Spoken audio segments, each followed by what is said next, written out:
Welcome to the Baseball Discourse with your host, Dan Lavallo.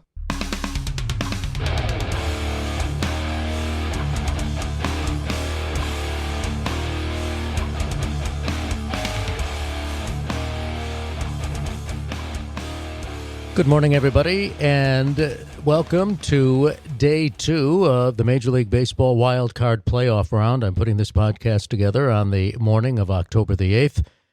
After yesterday's games, wild playoff games, I want to begin with the Mets. Buck Showalter's big moment is coming up. I don't want to say that the manager of the New York Mets has his career hanging in the balance, but he faces a huge test tonight as the Mets go up against the San Diego Padres after last night's blowout, San Diego winning 7-1. Yu Darvish dominating the Mets. Max Scherzer, a disaster. And if the Mets don't come back and win this series and run deep into the playoffs, it's going to be a disappointing season for what was a dream season for the New York Mets. This was a team that won 101 games. This was a team that ended up tied for first place. They were in first place by themselves for 175 days. And then they had that disastrous series against the Braves last weekend. And what's going to happen?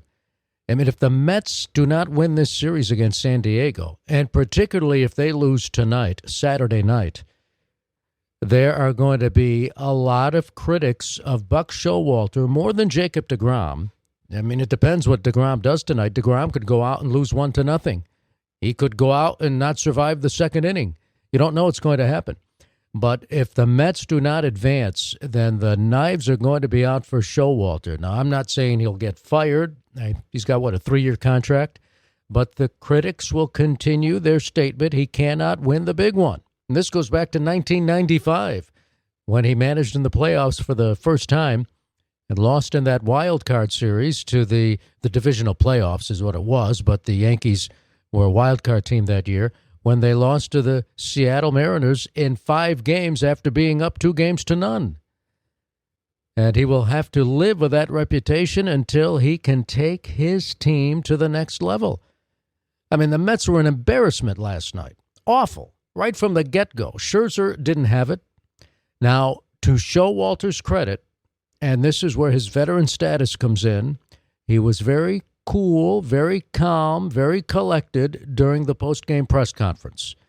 And a team reflects its manager's state of mind. Now, I don't know what's going on in the locker room. I don't know what's going on in the clubhouse, what's taking place behind the scenes. Showalter seems to have a great relationship with his players.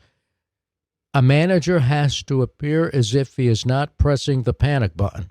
And Showalter certainly had that demeanor at the post-game press conference. Said all the right things. He was cool. He was calm, even a little bit humorous. He did not want his team, and don't kid yourself, these players, maybe not all of them, but some of these players, they watch that post-game press conference. They know what's being said. They want a manager who exemplifies faith in them, who's not appearing as if he is about to press the panic button. And take a look at things for just a moment. Just because the Mets lost last night doesn't mean they're out of it. The Brooklyn Dodgers won the first game of that best-of-3 playoffs against the New York Giants in 1951. So they were up 1-0. Guess who won the last 2 games, ending with that dramatic Bobby Thompson home run? I don't have to tell you. Now, it just so happened that the Giants were the home team. It just so happens the Mets are the home team here. So they're very capable of winning 2 in a row. But their backs are to the wall. I don't think that's a big revelation. You all know that. All I am saying is if Buck Showalter does not deliver, this could get very ugly. The Mets fans, the media could really go all out and criticize Showalter. You won't have that feel-good sense going into next season. There will be an urgency going into next season. Remember, Max Scherzer is paid $45 million a year. He certainly didn't pitch like a $45 million a year pitcher last night. You wonder if he's hurt? He says he's not. He was very reserved, but very accessible to the media when he met them in a post-game conference. So it's going to be fascinating. I don't think it's a stretch to say tonight is the biggest game in Buck Showalter's managerial tenure.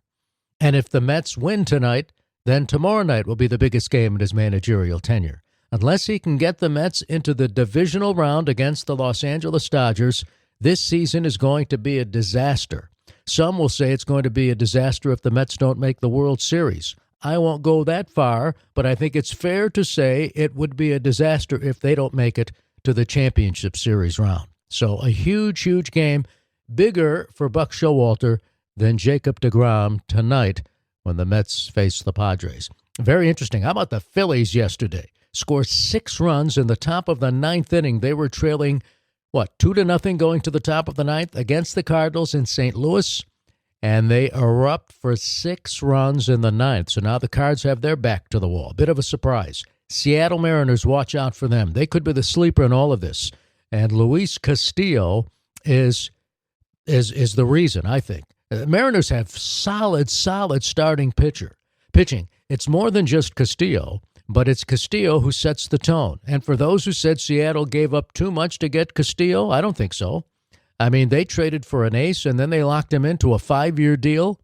Mariners knew what they were doing.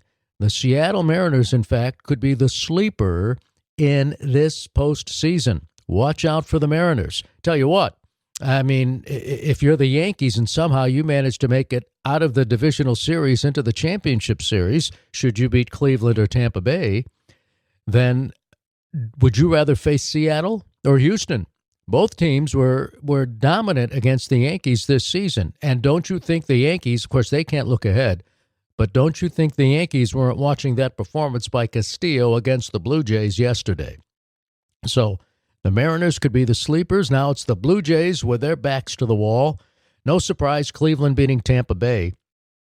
The Rays, it seems they make the playoffs every year, and they're dangerous, and you can't rule them out yet, but you have to like the Cleveland Indians and their chances, particularly with Terry Francona at the helm. And something tells me in the back of my mind this could be Terry's swan song, so he wants to make it last as long as possible. I don't know why. He's been hinting some of his comments that this might be his last year as a manager. We shall see. Fact of the matter is, very fascinating what's taking place in Cleveland. They are under the radar screen. But going back to my original comments, this until tomorrow, if there is a tomorrow, this tonight will be the biggest game. I don't think I'm overstating this in the managerial tenure of Buck Showalter, his managerial career. We shall see. I'm not saying he's going to get fired if the Mets don't make it out of this round. I doubt that would happen. But that feel-good feeling will no longer be there. That's going to do it for the podcast. As always, thanks for listening, and be sure to follow the podcast. We are in all of the major podcast directories. I'm Dan Lavallo.